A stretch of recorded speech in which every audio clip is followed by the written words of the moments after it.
All right, hello, fellow viewers. I've been building a few ships for some newer players, and I've been putting Sagas on them because I find it to be a very useful autopilot system. But they've been struggling a bit with how to use it. I just flew right past the space station there. That was hazardous. So I just wanted to throw together a quick video on how to use it. So I was about to fly out to my base on Tioma, wherein I will be autopiloting over to the base, and I don't have it set up on this ship yet because I just built it. So I figured now's the time. So first things first, I'm going to engage my warp drive, which also the alignment takes forever, so I've taken to doing this. Passengers immobilization starting. Pointing towards it. Okay, so basically, let her stop talking. So basically, we've got this whole system up here. So navigation is where you'll end up spending a lot of time. So I'm going to Tioma, so in the end, the route will be here. It's got some interesting planetary info, all of this jazz here. But what we're going to do right now is hop over to the route editor and build a route. So this route, if you just, hang on, I'll go a little slower. If you click new route, it creates a new route. Then once that exists over here, this is the rename route option. So if I open up my Lua channel here, I can just type whatever I want. So I traditionally call this one the Tioma base. Hit confirm. And then you can do add from Lua chat tab in order to add the actual location as a position string. Now, I don't have a position yet, so what I'm going to do is I'm going to open this up. I'm going to go to my construct list, and I'm going to find my skiff that I use on Tioma, because that should be back at base right now. So I'm just going to go grab Tioma skiff, copy coordinates to clipboard, then here, add from Lua chat tab, and paste it. Now I'm actually playing in GeForce Now right now, which means I can't copy paste out or into GeForce Now, but you can copy and paste within it. So I hit the copy there and then pasted it, and it was fine.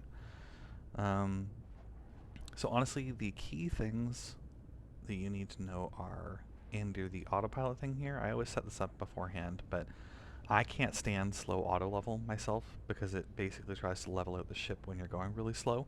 I can see why that would be a helpful feature, but I don't really like it. Smooth climb basically means if your ship can't just climb straight out, you'll want to turn that on, I think. Hang on, let me read that again. Yeah. Brake toggle if you prefer toggle brakes. I do not, so I leave that off. Brake land. This is important. In order for this to work, your ship needs to have enough brakes that you can parachute land, so you can just stop over your location, hold the brakes, and land. If you can't do that, you cannot turn the setting on. But also, if you don't have the setting turned on, it tries to glide in and land, and if there's any terrain in the way or anything, it becomes much more hazardous. On the route here, important details, cruise speed. So if your ship can handle a reasonably high speed, you'll want to set that here. I haven't actually speed tested this ship yet, so I don't know what it can do, so I'm going to punch in 1250, because I tried to keep my cross-section fairly low, so we'll see, hopefully that works. Cruise altitude, it defaults it to a percentage within the atmosphere, which is set over here, I believe. Nope, sorry, it's in the settings here. So cruise atmo altitude 60%. So by default, it goes basically 60% of the way up through the atmosphere and sets it there. I find on the majority of planets that's too high. Like there's no point being that high, and if you're really high up, then when you parachute land, it takes forever to land because you have a max distance while brake landing, which is set here at 100 kilometers an hour. I would not advise setting it above that. Even on my little pocket rocket that's got a ton of brakes and a really powerful hover, I set it to like 150. I tried setting it to 200 one time, and it smacks into the ground pretty hard. So I wouldn't advise changing that too much. There's a lot of other features here, a lot of other things you can see here that are pretty self-intuitive, so I'm not going to explain those too much. Altitude hold is handy when you're flying manually. You just press B, and it levels out and tries to hold your altitude. It does, I find, tend to drift a few hundred meters above your actual altitude that you were at, but it's still pretty good. Important one for when you're actually setting this is your cruise altitude. So here, in atlas.lua, it actually gives you a list of the highest terrain point on every planet. So I advise, if you're setting up routes on a planet and you don't know where you're going to be coming from exactly, basically to look at that list and make sure that you're going above that number. So I find on Tioma, 2,000 meters takes me well above any potential peak that I might run into. Now here, this screen I think is super cool, honestly. This 3D rendered globe is an awesome feature. So here you can go to routes and select Tioma base, or you can actually click it here. Oh, I didn't say a very basic thing. Hold Alt and middle click to interact with the screen. And now you can either hit Engage Autopilot or just hit Alt 1. So I'm going to hit Alt 1. It's going to start taking me towards where I'm going. Now, as you can see from this diagram, my base is pretty close to the North Pole, but my destination is still the center of the planet. Under the autopilot options here, there's Visualize a Waypoint is something that you can select. So if I select that, it will change my destination to where I'm going, which I find to be handy sometimes. Word of warning on that though, every time you get into the ship, it automatically updates your destination to whatever the last autopilot location was that you defined. So if you get out of your ship, set a destination because you want to go somewhere, and then get into your ship, it's going to automatically pull your destination on you. So be careful with this option, but it is kind of handy to be able to see where it's trying to take you. Here, landing distance is basically how close you want to get, so I'm actually going to update this to 0. Mostly because I want to see what happens. I want to see if it will actually be able to land right on my ship. I'm not 100% sure those changes go immediately, so I'm just going to disengage and re-engage the autopilot. That may or may not work. I don't know. We'll see. So you see basically it tries to come in at an angle on the planet. It gets going pretty quick. It's pretty good at judging what your brake speed is to figure out how fast it needs to go in order to come in at what speed. And basically what it's going to do is it's going to try and come in towards the atmosphere, and once it gets close, what it will do is it will start to angle up and fire the engines in order to gain some forward momentum, so it's not falling straight down. And it tries to do that shortly before it hits atmosphere. And then when it starts hitting atmosphere, it starts tilting up and down. It can be a little bit disorienting, but basically what it's doing is it's trying to catch the atmosphere on the wings.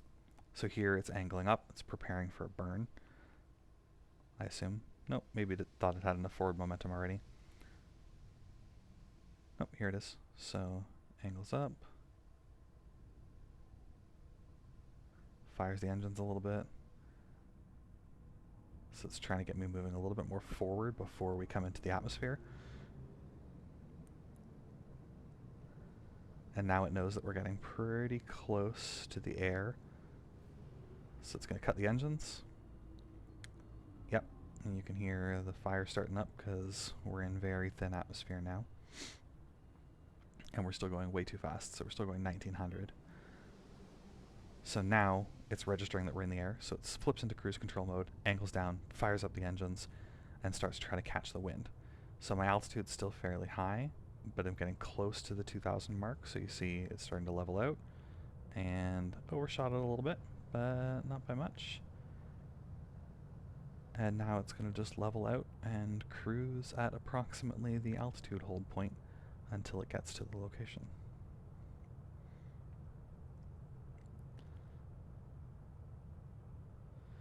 Seems to be handling 1250 fine. I don't have any fire at all, so actually I'm going to pop over to the route editor, and I'm going to up this to, I'm going to be brave, I'm going to go straight to 1350.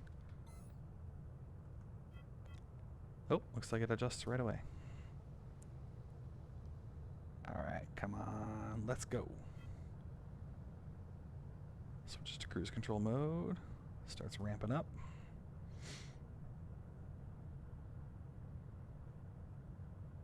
Oh, still nothing. Alright, let's go faster. Faster, faster.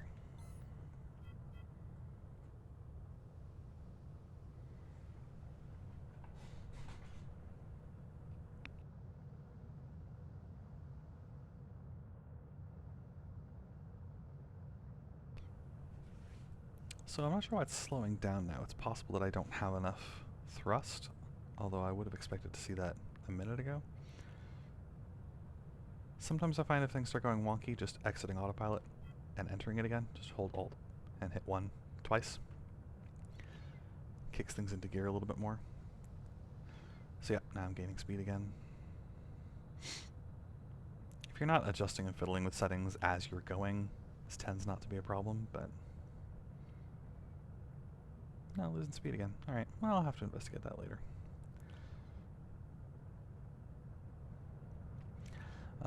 It also has a fuel monitor on the main default navigation screen, which is handy.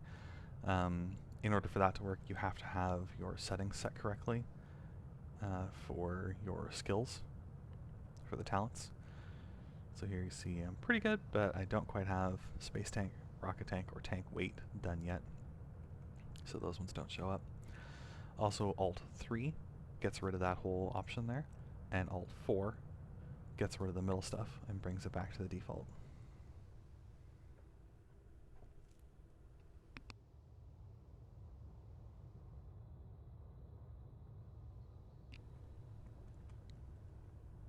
So I don't normally do this, but you can actually switch your fuel monitor to time.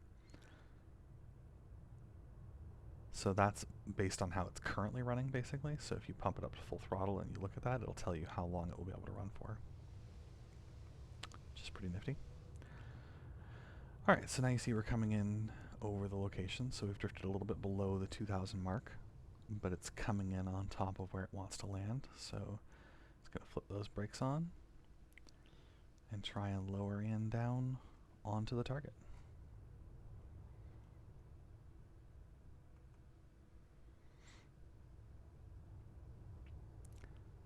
So your time to stop is 1 second, because this thing's got quite a bit of brakes and it's going very slow.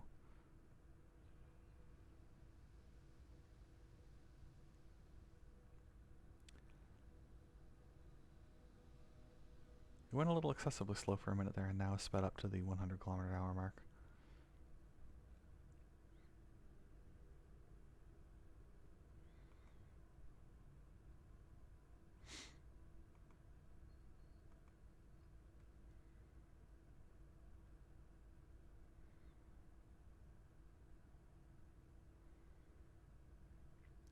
You can see my ship there that it's shooting for.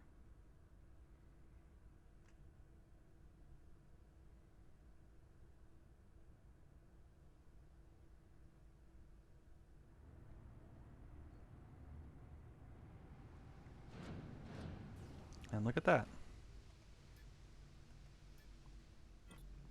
Not a terribly well-oriented landing, but landed right on it. And then immediately fell off, because, you know, physics. Yeah, so that's a basic rundown of how Saga's autopilot works.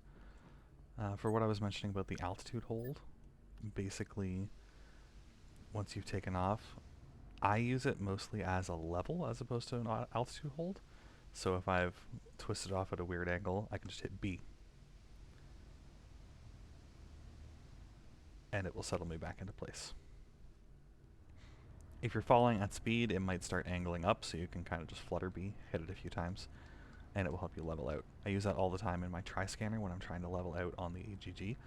So I get myself lined up over where I need to be, and I flutter B to just force my ship to level out as I'm coming in on where I need to be.